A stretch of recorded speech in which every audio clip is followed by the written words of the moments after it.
de l'industrie à la société tertiaire. Bon, voilà, ça c'est une incise. Toujours est-il que, voilà, ces catégories moyennes ou ces catégories de cadres sont en expansion et donc permettent en tous les cas d'absorber assez bien une grande partie des diplômés. Tout ça pour dire qu'en fait, en France, et peut-être plus en France que dans d'autres pays, on a un clivage entre deux parties de la jeunesse très différentes. Et c'est pour ça que je n'aime pas beaucoup l'expression de génération sacrifiée.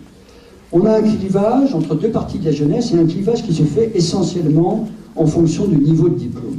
Alors vous voyez, ce graphique-là vous le montre bien. Alors malheureusement, la courbe bleu-magenta là, qui est là, malheureusement, n'est pas très visible sur mon graphique, c'est le taux de chômage. Alors vous voyez, c'est l'évolution du taux de chômage des jeunes de 15 à 29 ans selon le niveau de diplôme.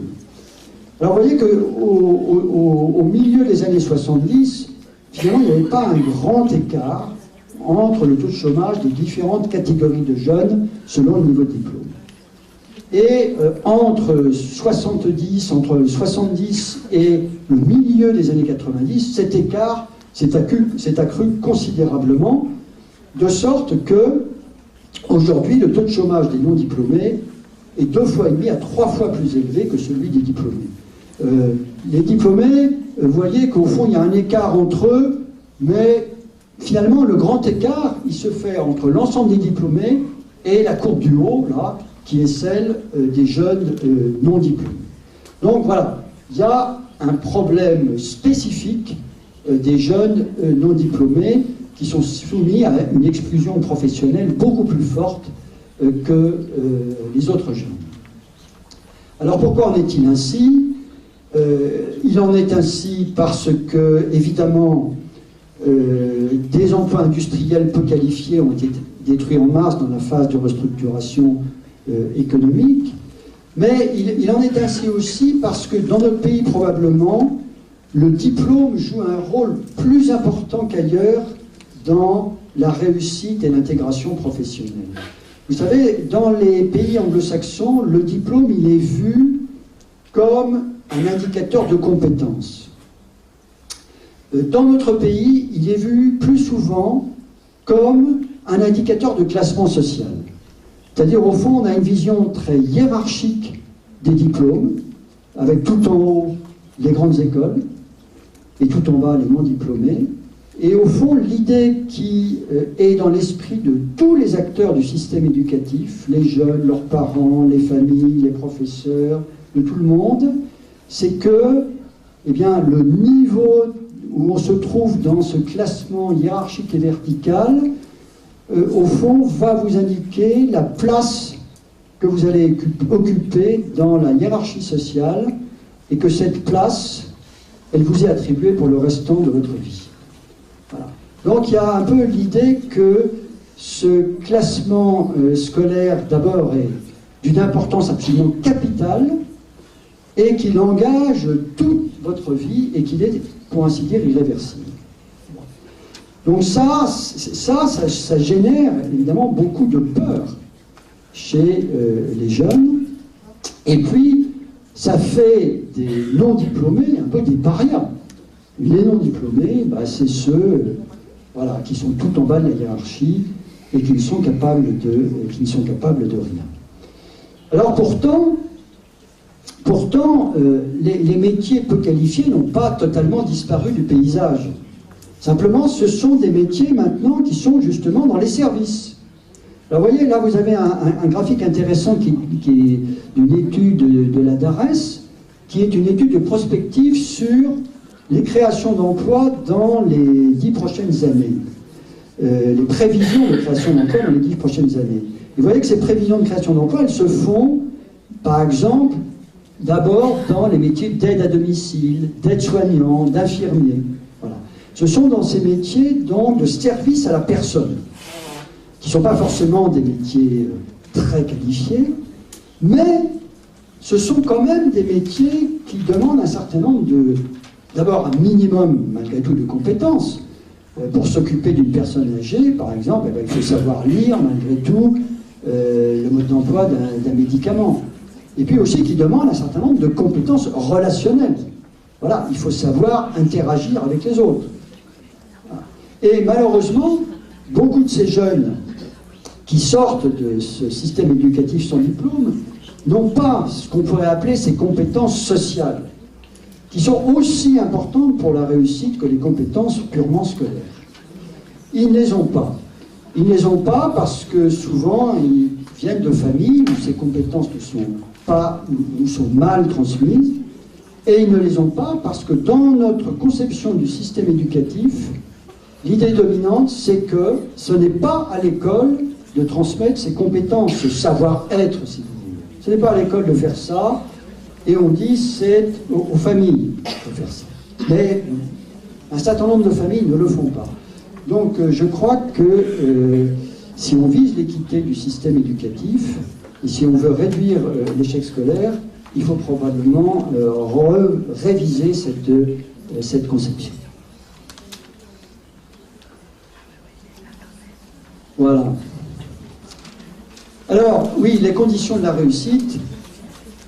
Ce qui est très important d'avoir à l'esprit, c'est que, et ça c'est un certain nombre de travaux de psychologues qui le montrent, c'est que tout se joue dans la réussite, tout se joue au début de la vie, au tout début de la vie, dans les toutes premières années de la vie. C'est là pourquoi? Eh bien parce que c'est là que le rendement de l'éducation est le plus important. Là vous avez un graphique qui est issu d'un livre d'un psychologue et économiste américain qui s'appelle James Heckman, qui a eu le prix Nobel, d'ailleurs qui a eu le prix Nobel d'économie, mais pour des travaux de psychologie appliquée à l'économie, et qui a bien montré que voilà, le rendement de l'éducation était d'autant plus élevé qu'on se situait tôt dans la vie, et notamment, vous voyez, dans la période préscolaire. Bon. Et plus on avance son âge, plus il est difficile de, comment dire, corriger des itinéraires. Donc ça, c'est très important. C'est très important. Donc, si vous voulez, ça veut dire que dans l'éducation, mettre l'accent sur le primaire est certainement quelque chose de très important. Et c'est vrai qu'en France, on a un système éducatif où on a un enseignement secondaire qui est plutôt surdoté et un enseignement à la fois primaire et supérieur qui est plutôt sous-doté. Là, il y a un rééquilibrage probablement à faire. Et donc, voilà, si on n'acquiert pas ces capacités au tout début de la vie, ben plus on va dans la vie, plus elles sont difficiles à récupérer. Et en plus, il y a un phénomène d'auto-multiplication, c'est-à-dire quand on acquiert certaines de ces capacités, ça permet aussi d'en acquérir d'autres. Alors, ce qui est important aussi d'avoir bien à l'esprit, c'est que dans la réussite, il y a à la fois des capacités qu'on appelle cognitives, c'est justement les capacités qui sont enseignées à l'école, à travers les disciplines, mais aussi des capacités non cognitives. Être consciencieux dans son travail, savoir interagir avec les autres, contrôler ses émotions. Et toutes ces qualités-là, toutes ces compétences sociales sont aussi importantes à la fois pour la réussite professionnelle et aussi pour l'intégration dans la société. Et encore une fois, malheureusement, ces capacités ne sont pas transmises par l'école et mal transmises par les familles les plus défavorisées. Alors on avait eu dans le système éducatif français une tentative avec le socle commun de compétences au collège, mais qui malheureusement a plutôt débouché sur un échec parce que justement il y a eu des résistances très fortes à l'intérieur du système, à l'intérieur de l'éducation nationale. Alors, on peut se dire que si malheureusement on n'arrive pas à transmettre toutes ces compétences au début de la vie, il est quand même important, il peut être important qu'un soutien familial ultérieur, dans une phase ultérieure de la vie, à l'adolescence ou pendant la jeunesse, puisse compenser et rattraper le retard grâce à un soutien psychologique, financier, informationnel à l'adolescence. Et on a vu d'ailleurs que ce soutien existait. Il est d'autant plus important peut-être qu'on a vu que cette phase de transition vers l'âge adulte s'était prolongée, qu'elle était beaucoup plus compliquée et difficile qu'autrefois. Donc là, le rôle des parents pourrait être très très important et pourrait compenser peut-être les inégalités entre les jeunes. Malheureusement, il n'en est rien parce que les parents qui n'ont pas fait d'études ont malheureusement peu de moyens d'apporter cette aide et donc les inégalités de départ sont plutôt renforcées. Alors c'est ce que montre un certain nombre d'études. C'est ce que montre un certain nombre d'études. Alors d'abord, je l'ai déjà dit, les étudiants disposent d'un net avantage en matière d'aide familiale, et ça je l'ai déjà montré. Il y a aussi le fait que les peu diplômés sont plus souvent contraints que les autres de continuer à vivre chez les parents, j'ai dit, surtout les garçons. Par exemple, les statistiques de l'INSEE montrent que 40% des jeunes non diplômés, que 67% des garçons actifs non diplômés vivent chez leurs parents, contre moins de 13% moins de 30% des étudiants. Donc, voilà, ces peu diplômés, ils sont contraints bien souvent de continuer à vivre chez leurs parents.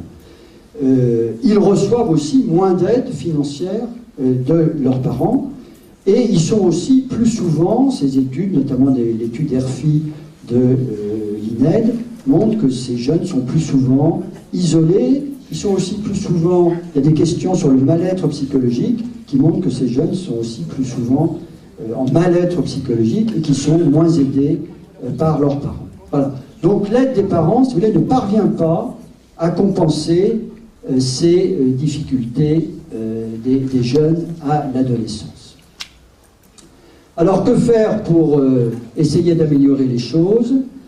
Lutter contre l'échec scolaire, évidemment, c'est une tâche très, très importante. Mais là, je vais maintenant être très rapide parce que je vois que l'heure tourne. Donc, je vais juste dire les têtes de chapitre. Lutter contre l'échec scolaire, très important. Je crois qu'on s'est trop habitué, si vous voulez, en France, à considérer qu'il y avait un seuil d'échec scolaire incompressible. Vous savez qu'il y a aujourd'hui près d'un jeune sur 5 qui sort du système éducatif initial sans diplôme. C'est un taux qui est scandaleusement élevé, je trouve, pour la 5e puissance économique mondiale. Donc on peut faire certainement beaucoup mieux. Là, j'indique quelques pistes, mais je n'ai pas le temps de les développer. Alors, compenser évidemment l'inégalité de l'aide familiale, parce qu'on a vu que l'aide familiale ne parvient pas spontanément à le faire. Donc, il faut que ces jeunes qui sont en déshérence, ceux qu'on appelle les NEET, c'est un acronyme anglais qui veut dire Not in Employment, Education or Training, c'est-à-dire des jeunes qui sont ni en emploi, ni en éducation, ni en formation, et qui sont très nombreux. Il y a 900 000 jeunes en France qui sont dans cette situation.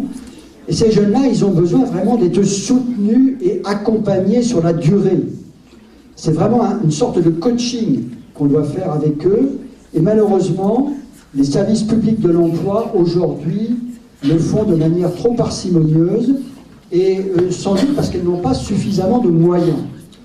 On estime que pour faire cet accompagnement de façon efficace, il faut en moyenne un conseiller pour 30 jeunes. Et aujourd'hui, on a plutôt un conseiller pour 100 jeunes en France. Donc voilà, il y a un manque de moyens des services publics de l'emploi. Bon, il faut évidemment améliorer la question de l'information et de l'orientation, c'est très important. C'est très important, parce que l'accès à l'information est décisif dans la réussite des parcours. Et aujourd'hui, on ne peut pas dire que ce soit une réussite en France, parce qu'on a une multiplicité de structures mal coordonnées entre elles. Donc il faudrait simplifier, et mieux organiser, et qu'il y ait un seul pilote dans l'avion. Et puis enfin, il y a la question des revenus, parce qu'évidemment, il y a une particularité en France, c'est que les jeunes, d'une part, n'ont pas droit aux allocations chômage à partir du moment où ils n'ont pas travaillé suffisamment longtemps, et comme vous le savez, ils n'ont pas droit non plus au RSA. Donc là, il y a des jeunes, évidemment, qui se trouvent en grande difficulté économique, et donc on pourrait imaginer que d'ouvrir ce droit au RSA pour les jeunes, mais pas comme ça à guichet ouvert, simplement en assortissant ce droit d'accès au RSA à une condition de suivi d'une formation qualifiante. Voilà quelques idées. Et pour conclure, je dirais que, si vous voulez, c'est un peu la trame de mon exposé, c'est que finalement la France est une société très statutaire, qui accorde beaucoup d'importance au statut validé par le diplôme et qui protège beaucoup ce qu'on appelle les insiders, c'est-à-dire ceux qui sont dans le système, et donc les outsiders, ceux qui frappent à la porte, ils ont beaucoup de mal. Et voilà, en grande partie, le problème des jeunes en France. Merci beaucoup.